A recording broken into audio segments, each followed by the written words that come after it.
certainement déjà remarqué cette situation dans certaines familles, voire même dans la vôtre.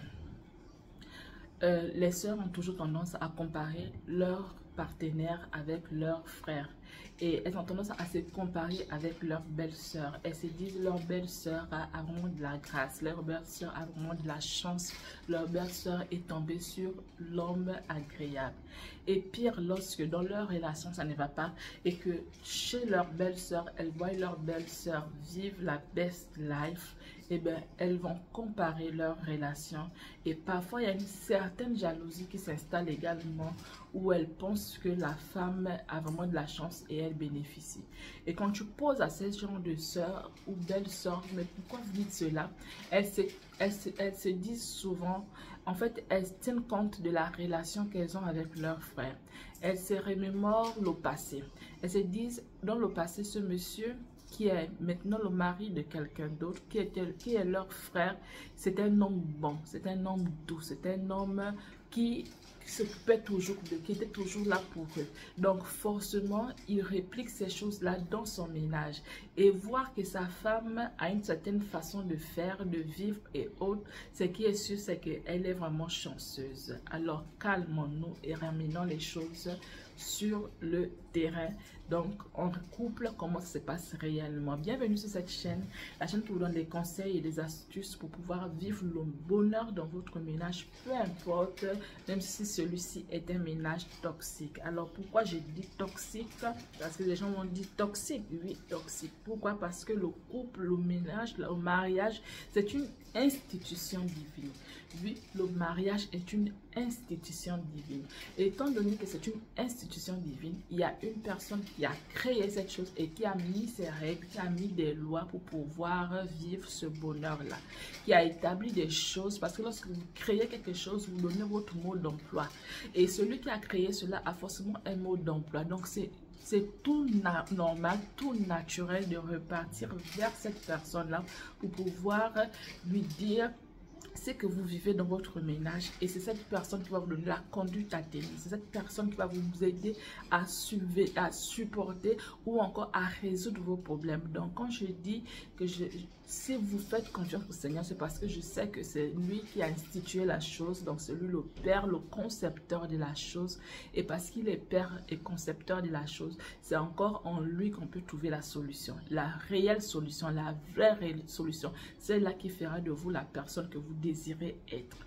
Donc, dit comme ceci, on va revenir sur ce sujet parce que c'est un sujet que beaucoup de personnes vivent. Je l'ai entendu déjà sur les réseaux sociaux et je sais aussi également qu'il y a des gens qui vivent cela. Moi aussi, je suis passée par là, pas forcément avec mes belles-sœurs du côté de mon mari, mais peut-être avec mes belles-sœurs, donc les femmes de mes frères et autres. Je ne sais pas trop comment pensent les frères, les sœurs de mon mari, mais au moins je sais comment moi j'ai pensé et comment les autres pensent également. Donc, partant de ceci, moi-même étant aujourd'hui une épouse mariée, 10 ans de mariage, je peux affirmer que ce que pensent parfois les sœurs est à vérifier. Ce sont des choses qu'il faut faire extrêmement attention. C'est vrai, connaissant notre frère, on sait qu'il y a des choses qu'il a l'habitude de faire. Mais la réalité dans le couple fait que la bonne personne que vous avez connue, la bonne personne que vous connaissez, eh bien, elle n'avait pas de choix d'être que bonne envers vous parce que vous êtes sa sœur. Mais ce n'est pas le cas dans son ménage. Dans son ménage, il y a des réalités qui arrivent. Dans son ménage, il y a des problèmes qui arrivent. Et ces problèmes-là font que parfois, cette personne que vous avez connue n'est plus la même personne. Donc, si dans votre relation, ça ne fonctionne pas et que vous jetez facilement l'éponge, et par la suite, vous allez vous mettre à dos la relation de votre frère en vous disant que votre belle-sœur est en train de bénéficier des choses et que parfois, vous aurez voulu bénéficier de ces choses-là, mais que vous voyez votre belle-sœur bénéficier, vous dites que cette personne-là a vraiment obtenu tout, cette personne est tombée sur la bonne personne, vous vous trompez. Parce qu'il faut ce que vous devez comprendre, c'est que en relation amoureuse, il y a des choses, il y a des lois et des règles. Il y a des personnes qui vont en relation et qui tout de suite se disent, si ça ne va pas, je fais demi-tour. Il y a d'autres personnes qui vont dans des relations et qui se disent, ok, j'ai vécu dans une relation, j'ai vécu dans ma jeunesse, mon père, ma mère, c'était pas trop ça. Et moi, je n'aimerais pas reproduire ce chemin. Tu as tellement souffert dans ton fort intérieur que tu te dis, ok, je vais dans ma relation, je vais éviter telle situation, je vais éviter telle autre situation parce que je dois réussir mon mariage, je dois réussir ma relation. Donc, il y a des personnes, d'autres personnes qui sont parties en relation parce qu'ils ont suivi, elles ont suivi, par exemple, les finances chez un homme. Elles ont suivi la beauté de l'homme. Elles ont suivi, il y a quelque chose qui les a menées vers l'homme. On va toutes vers un homme pour quelque chose. Mais ces choses pour lesquelles on va vers ces hommes-là, il y a des choses qui sont fondamentales et il y a des choses qui sont éphémères. Il y a des choses qui resteront et il y a des choses qui finiront par partir, qui finiront par perdre leur importance. Donc, si toi, tu es allé dans une relation et que tu t'es basé sur des choses éphémères, sur des choses qui finiront par périr, sur des choses qui finiront par partir, par disparaître, tu es mal barré. Tu as mal commencé ta relation, mais elle n'est pas obligée de se terminer mal. Tu peux encore rectifier le tir, tu peux encore changer parce qu'on tient compte également de l'ignorance de certaines personnes. On tient compte quand on va dans une relation. Il y a des choses qu'il faut faire pour pouvoir s'ajuster. Il y a des choses qu'il faut faire pour pouvoir pour former une seule personne, pour pouvoir comprendre facilement son partenaire, pour pouvoir accepter certaines choses envers son partenaire.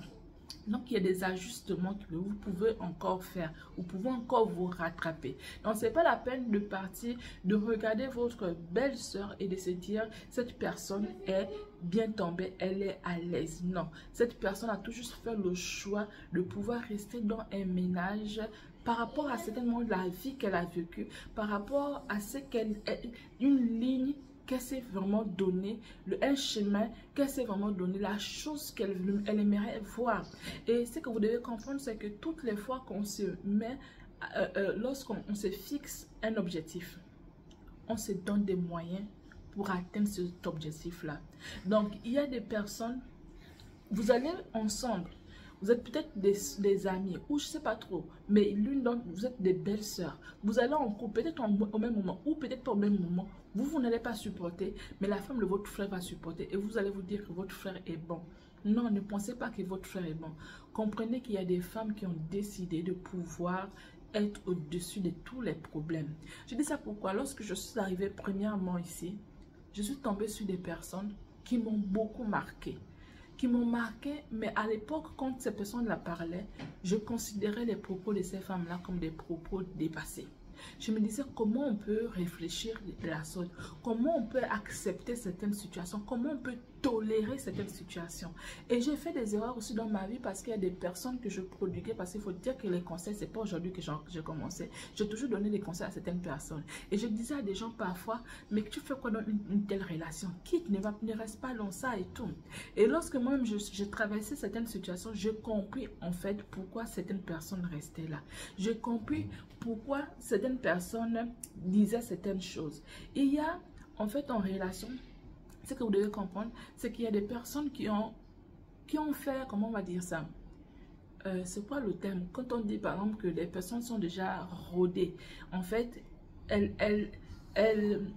la situation qu'elles peuvent vivre ne les effraie plus parce qu'elles sont habituées à cela, donc elles savent que la vie c'est ça. Donc du coup, c'est des personnes qui maîtrisent déjà la chose, qui savent que, ok, quand telle situation va arriver, on se comporte de telle façon. Donc du coup, ce n'est plus des choses qui viennent et venir les basculer dans leur ménage, prendre des affaires et partir. Non, on a toutes fait aussi cette erreur-là. Lorsqu'on est arrivé dans le ménage, un petit truc, tu dis tu pars chez toi. Un petit truc, tu dis tu pars chez toi. Mais ça, c'est l'ignorance. Ça, c'est tout au début. Mais ça ne doit pas perdurer dans le ménage. Et la différence avec les belles sœurs et certaines femmes qui demeurent dans leur ménage, donc les ménages où les frères sont les frères de ces femmes-là, c'est que les femmes ont décidé, quoi qu'il arrive, de tenir bon. Donc, elles sont allées dans les ménages ménage avec des bases solides, avec des... Elles ne sont pas parties en se fiant sur les tablettes du monsieur, en se fiant sur le fait qu'il a l'argent, il a terminé ses études, ou bien il se trouve dans un autre pays où il a, par rapport à ce qu'il a, à son apport, par rapport aux choses qu'il possède. Non, les femmes ne se sont pas fiées par rapport à ça. Elles sont allées dans le ménage avec des valeurs solides. Ok, pour moi, c'est quoi le mariage? Je vais dans ce ménage, pourquoi? Je vais pourquoi? Et à partir de là, la chose pour laquelle elles sont allées dans ce ménage-là, elles vont se battre pour atteindre cet objectif-là. Elles vont se battre pour atteindre cet idéal. Ce qui fait que malgré la difficulté qui peut arriver, elles ont déjà un plus par rapport à d'autres personnes qui fuient. Quand je parle de fuir, ce n'est pas tenir dans la relation. Et il y a des gens qui ne tiennent pas dans la relation, pas parce qu'elles sont forcément faibles, mais parce que parfois c'est parce qu'elles ont fait le choix de pouvoir partir. Ou encore, les bases n'étaient pas solides. Vraiment, aller dans un ménage en faisant le choix. Vous décidez vous-même. Vous décidez parce que vous avez aimé. Vous décidez parce que vous voulez construire. Vous décidez parce que vous voulez former un ménage. Vous voulez avoir des enfants et des enfants qui pourront dire « Ok, mon père est là, ma maman est là ». Allez dans les ménages où vous avez des valeurs qui tiennent bon. Des valeurs qui ne sont pas flottantes. Des valeurs qui ne tiennent pas sur la période, sur la durée, sur le temps. Des valeurs qui sont au-delà du temps. Au-delà du temps, parce que même la beauté, on finit tous par faner. Mais qu'est-ce qui fera en sorte que vous restez dans ce ménage où ce monsieur qui était beau autrefois, il n'est plus beau? Qu'est-ce qui va faire en sorte que vous tenez? C'est cette chose-là qui est le début de votre histoire, ou la chose que vous avez pu construire dans votre ménage. C'est cette chose-là, vous vous appuyez sur cette chose-là qui est toute petite au début. Vous vous appuyez sur ça et au fur et à mesure que vous allez vous appuyer sur ça, ça va prendre de l'ampleur et ça va dominer toutes les autres choses qui peuvent être superficielles dans votre vie. Ce serait la chose sur laquelle vous ne transigez pas. Vous êtes là, vous vous dites que ça, c'est ce que j'ai choisi. Il n'y a rien qui peut venir me changer d'avis sur ce point-là. Toutes les choses peuvent arriver. On peut venir vous persuader. Vous pouvez avoir quelqu'un qui sait changer, malmener vos têtes, faire tout ce qu'il veut. Mais cette chose-là demeure. Cette chose-là demeure. Quel que soit le temps que la chose va faire, cette chose-là demeure. Vous vous appuyez sur cette valeur-là. Et c'est cela qui fera en sorte que devant les problèmes, devant toutes les situations qui pourront arriver, vous allez tenir bon dans votre relation. Si vous ne tenez pas bon dans votre relation, c'est parce que vous ne vous appuyez pas sur une valeur sûre. Vous ne vous appuyez pas sur une valeur sûre. Revoyez vos priorités. Revoyez pourquoi vous êtes allé dans la relation. Et vous avez la possibilité de revoir ça tant que vous êtes toujours en relation. Parce que nous tous, nous avons suivi certaines choses. Mais au fur et à mesure, on fait des ajustements. Et encore, en dehors des choses qu'on a suivies, il y a une chose en nous qu'on tenait vraiment, on se disait cette chose-là, on ne peut pas la changer pour rien au monde. Et c'est cette chose-là qui a fait qu'on tient dans la relation. Et vous, quand vous voyez vos belles soeurs, vous dites, non, votre frère est bon. Non, sachez que les problèmes, il y en a partout. Si cette belle soeur pouvait ouvrir sa bouche pour vous raconter ce qu'elle vit dans son ménage, mais elle a choisi de dominer sur cette chose-là. Elle a choisi de vivre la vie malgré ce qu'elle voit. Vous la voyez belle? Mais il y a des jours où elle pleure, mais ne vous montre pas qu'elle pleure. Vous la voyez rayonnante, mais il y a les jours là où elle crie, mais elle ne vous montre pas qu'elle crie. Ça c'est limite dans son cercle. Si on pouvait questionner ses enfants diront, oh, maman a vécu telle chose. Mais là encore, c'est encore bien parce que quand ce sont vos propres enfants, parfois ils ne voient pas trop le mal. Ils ne voient pas trop le mal, donc ils banalisent certaines choses. Par contre, lorsqu'il y a des personnes étrangères, quand je parle d'étrangères, ça peut être le cousin, le neveu, la nièce et autres. Ces personnes-là voient et vont faire le rapport. Mais si vous êtes dans une relation et que vous voyez ce genre de choses-là, partout il y a des problèmes. Comprenez cela, il n'y a pas une relation sans problème. Il n'y a pas. Celui qui vous dira qu'eux, ils ne se prennent jamais la tête, vraiment, ce sont des personnes, j'aimerais vraiment les voir.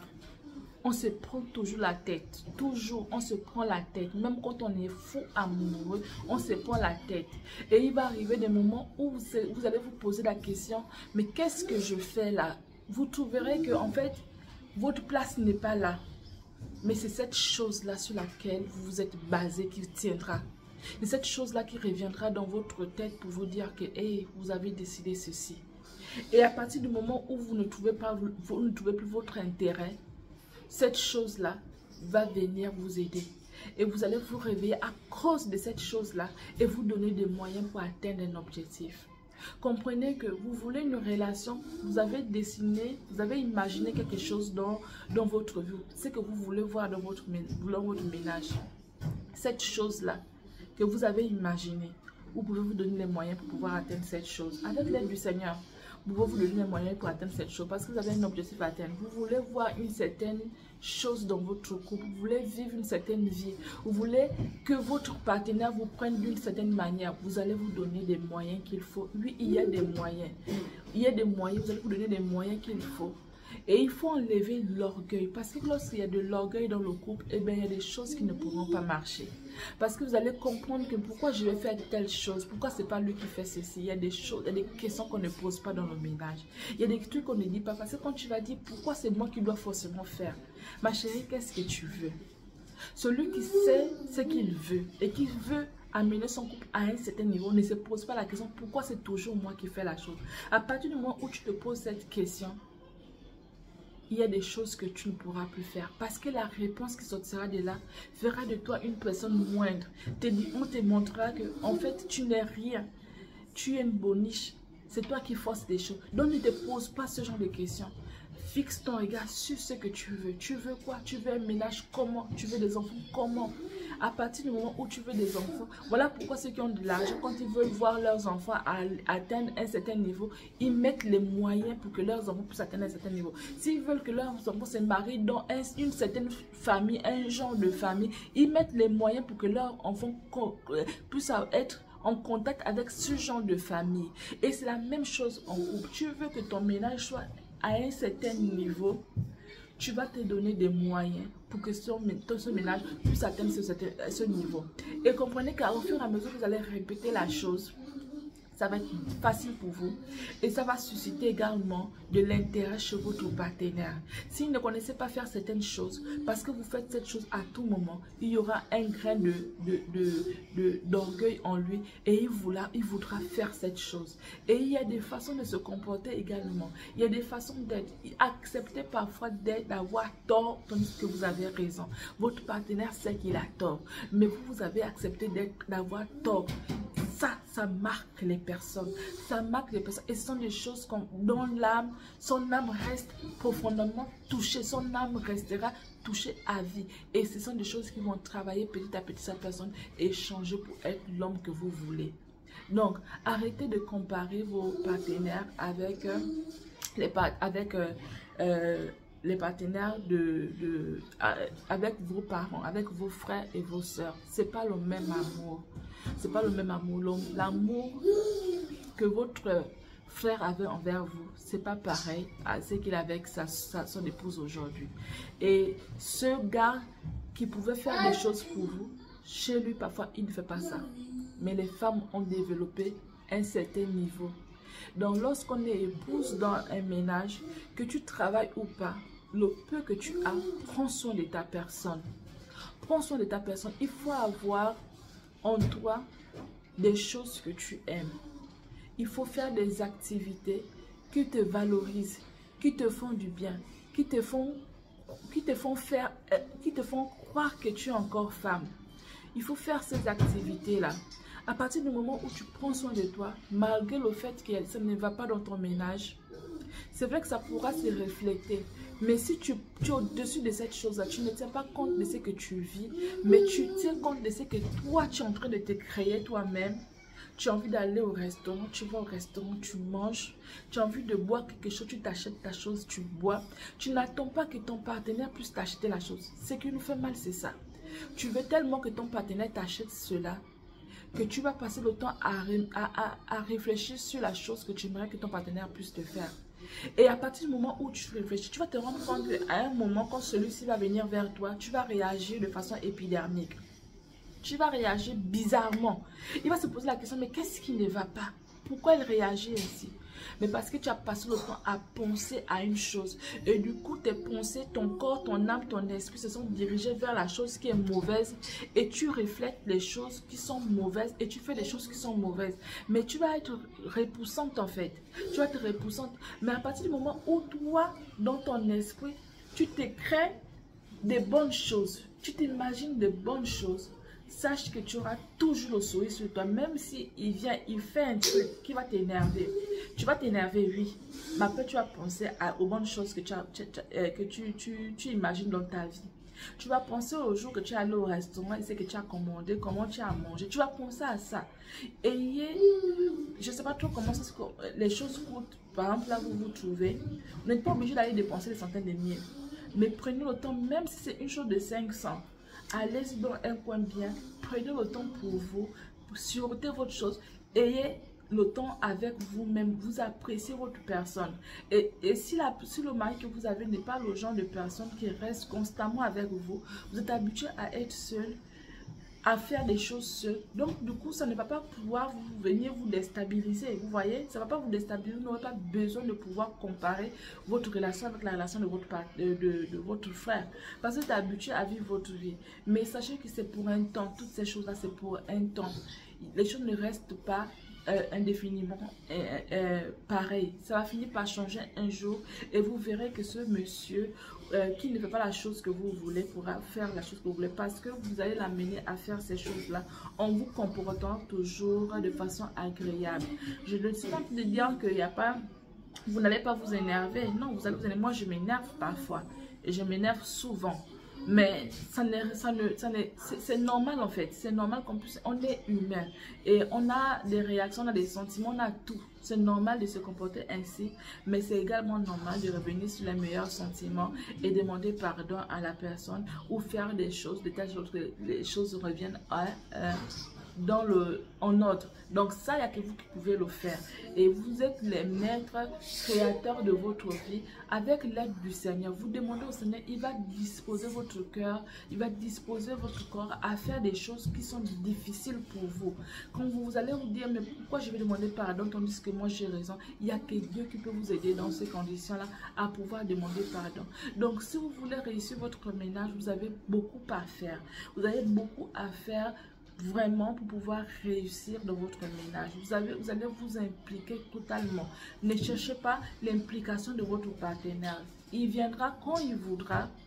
Il viendra quand le moment sera le mieux, mais investissez-vous de telle sorte que vous vivez votre vie tranquillement et que ce qu'il est en train de faire ne vient pas vraiment déranger votre personne, ne vient pas impacter sur votre vie. Si ça vient chambouler un truc, un temps soit peu, c'est que vous n'êtes pas suffisamment investi dans ce que vous aimez, dans ce que vous faites vous.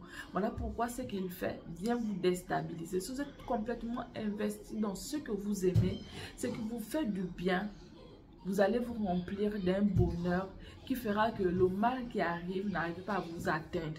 Ça, je l'ai expérimenté et je le fais tout le temps. Le mal qui arrivera, vous voyez, c'est comme si vous avez votre bonheur, votre joie se trouve à ce niveau. Et puis le mal arrive. Vous êtes c'est tellement plein en vous, le bonheur est tellement plein en vous, que quand le mal arrive, ça ne veut pas être au-dessus de vous. Ça va être toujours en dessous. Parce que vous êtes disposé à faire du bien, vous êtes disposé à être joyeux, vous êtes disposé à rigoler. Chaque jour quand vous vous réveillez, vous dites que vous allez être joyeux. Chaque jour quand vous vous réveillez, vous dites que vous allez rigoler. Donc, celui qui arrive avec ses mauvaises ondes, quand il arrive, vous êtes déjà disposé à rigoler. Donc, cette chose-là est même capable de vous faire rigoler. Et pourtant, l'objectif de la personne, c'était de vous faire mal. Mais parce que vous êtes préparé à rigoler, que tout ce qui arrive, vous prenez ça comme de la blague. Et du coup, la douleur ne vient pas vous perturber, la chose ne vient pas vous perturber et vous continuez à vivre votre bonheur et vous allez contaminer ce qui vous entoure. En premier lieu, votre partenaire. Il sera obligé de changer parce qu'il comprendra un moment, il va réfléchir maintenant. Malgré tout ce que je fais, la femme là, elle est toujours là, joyeuse, elle est toujours... Mais qu'est-ce qui fera de vous une personne joyeuse? C'est d'être occupé à faire quelque chose que vous aimez et faites cette chose-là à fond, de telle sorte que vous n'avez pas le temps à penser au mal qu'on vous fait dans votre ménage, à la douleur qu'il y a dans votre ménage, à la chose qui vous énerve. Vous n'avez pas le temps à penser à ça. Si vous pensez un moment à cette chose-là, ça ne va pas mettre du temps. Après un moment, vous allez changer parce que votre... vous êtes animé d'un esprit positif, vous êtes animé d'un bonheur qui ne dit pas son nom.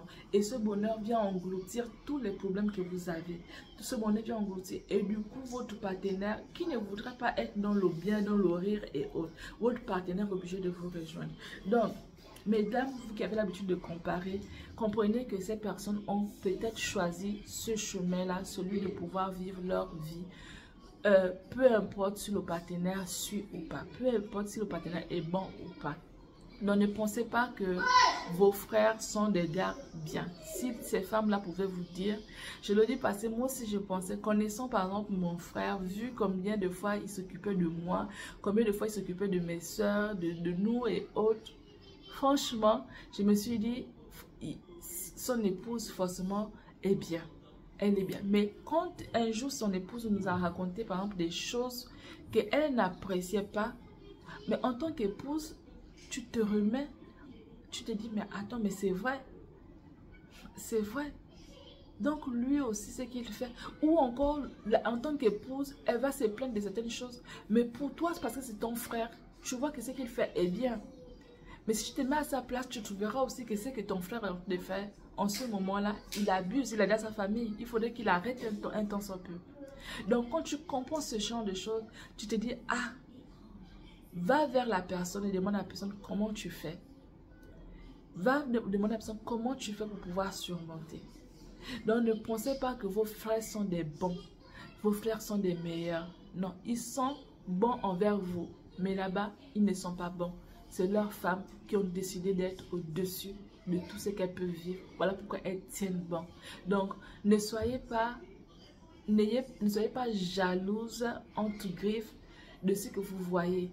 Il y a des personnes qui se font belles elles-mêmes, qui n'attendent pas leur partenaire. Il y a des personnes qui vont manger dans des restaurants d'elles-mêmes, qui n'attendent pas leur partenaire. Mais cela fait que quand vous les voyez, vous pensez que leur vie est vraiment rose. Vous voulez avoir leur vie, vous voulez être à leur place. Mais sachez que c'est quand vous êtes à leur place que vous réalisez par la suite que, mais attends, le bon qu'on voyait à l'extérieur, mais c'est pas vrai. C'est quand tu viens à la place de la personne que tu comprends que cette personne-là s'investissait elle-même ou encore s'investissait avec le peu qu'elle avait. Elle avait compris que la vie, elle est là-bas. C'est à elle-même de se rendre là-bas heureuse avant que quelqu'un vienne changer le cours de sa vie, changer les choses dans sa vie. Et comme elle a compris cela, elle se donne des moyens pour pouvoir atteindre les choses qu'elle veut. Donc, si vous aussi, vous voulez réussir, donnez-vous des objectifs qui sont au-delà du temps. Des objectifs qui ne vieillissent pas, qui ne perdent pas leur, comment on dit ça, leur puissance, leur force avec l'usure. Non. Investissez-vous sur des choses qui sont propres à vous et des choses qui vous feront du bien, qui vous donneront une gaieté tous les jours et qui vont remplir votre réservoir émotionnel à craquer au point où ça déborde même. Moi, je dis ça toujours dans mes prières, que Seigneur, que mon réservoir émotionnel puisse même déborder au point de faire du bien à toutes les personnes qui s'approcheront de moi. Ça fait partie de mes prières. Ce qui fait que chaque jour, je suis disposée à rigoler. Chaque jour, je suis disposée à faire du bien. Donc, même quand la douleur, la chose arrive, la chose vient et me fait du mal, j'étais déjà disposée à rigoler ce jour. Ce qui fait que l'impact que la douleur aura sur ma personne, c'est pas la même chose que l'impact la douleur aura sur vous parce que vous n'êtes pas disposé à pouvoir vous sentir bien. Vous n'êtes pas disposé, vous vous réveillez, vous êtes déjà même en colère. Mais moi, je m'arrange à me réveiller toujours en bonne humeur. Et si je me réveille et que j'étais déjà en colère, je vais m'arranger à trouver le bonheur là, à trouver le sourire, à trouver la joie. Je vais m'arranger à le faire. Et l'une des choses que je fais le plus souvent pour rechercher ce bonheur là, c'est écouter la louange. Je vous assure que la louange, je ne sais pas trop pour vous, Mais la louange fait tellement du bien. À partir du moment où je vais aller écouter la louange, je vais me sentir bien et tout va rentrer dans l'ordre. Et là, je commence à rigoler et autres. Donc, un enfant arrive, même il te dit une chose qui t'énerve, tu tiens bon parce que tu es disposé à rigoler. Essayez cela dans vos ménages et vous verrez. Arrêtez de comparer vos vies. Sachez que ce que vos frères vous font, ce n'est pas les mêmes choses qu'ils font à leurs épouses. Vous pensez qu'ils, parfois même, ils cachent des choses dans leur ménage, mais les femmes ont compris toutes ces choses, toute cette stratégie. Parce que nous aussi, on a eu des frères et on a vu comment les frères ont fait, ou comment le frère te donne l'argent en cachette, comment le frère fait des virements en cachette. On connaît toutes ces choses-là. Et quand on devient épouse également, on sait que forcément l'homme qu'on a fait les mêmes choses, mais on ne va pas s'appuyer sur ça pour pouvoir se rendre notre bonheur. On se met au-dessus de cette chose-là. On dit c'est tout à fait normal. S'il s'occupe de sa famille, c'est tout à fait normal. Tu te contentes de ce que tu as et tu es une bonne économe, une bonne personne qui sait multiplier le peu qu'on te donne. Tu multiplies ça et tu vis la vie. Tu fais ta beauté avec, tu fais ce que tu veux avec et tu es tranquille. Tu ne te contentes plus de ce qu'il peut faire, les envois d'argent ou quoi que ce soit. Tu es au-dessus de ça. Il a envoyé ou il n'a pas envoyé, tu es au-dessus de ça. On te regarde, on dit, oh, cette femme-là, c'est elle qui mange tout. On ne sait pas qu'en réalité, tu as décidé de vivre la vie selon ce que tu as. Avec ce que tu as, tu te contentes de ce que tu as, tu ne te contentes plus d'autre chose. Donc, mes soeurs, ne soyez plus celles-là qui jalousent leur belle-sœur pour rien en fait. Pour rien. Sachez que c'est la même chose aussi dans leur couple. Et elles ont choisi tout simplement de tenir bon. Donc, tenez bon vous aussi. Sachez que les hommes, ils sont pratiquement les mêmes. Ils ont tous à peu près les mêmes défauts. Et si vous avez ce monsieur-là chez vous, c'est que vous avez la capacité de surmonter ce que ce monsieur-là peut faire. Vous avez la capacité de surmonter ce qu'il fait. Surmonter, alors ne croyez pas que votre belle-sœur, elle est superwoman ou encore elle a tout ce qu'il faut. Non. Elle n'a pas tout ce qu'il faut. Elle a tout juste compris que ce qu'elle veut, elle doit l'avoir forcément. Et elle fait tout pour pouvoir l'avoir. À la prochaine vidéo.